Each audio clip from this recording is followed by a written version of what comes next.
Saudaraku, inna lillahi wa inna ilaihi raji'un. Kecelakaan maut terjadi di kawasan Sare, Aceh Besar pada Kamis, 3 November 2022 sekitar pukul 7 waktu Indonesia Barat. Akibat kecelakaan tersebut, 3 diantaranya meninggal dunia, yaitu 2 mahasiswa Fakultas Kedokteran Universitas Syekh Kuala Banda Aceh dan seorang pelajar warga Sare, Kabupaten Aceh Besar. Adapun kronologis kecelakaan maut itu terjadi bermula saat mobil Toyota Avanza yang ditumpangi 5 mahasiswa melaju dengan kecepatan tinggi dari arah Banda Aceh menuju Sumatera Utara.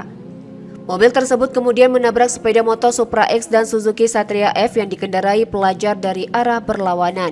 Diduga sopir mobil tersebut hilang kendali sehingga keluar dari badan jalan dan akhirnya menabrak kendaraan lain di jalur berlawanan. Akibatnya kecelakaan tersebut menyebabkan 3 orang meninggal dunia.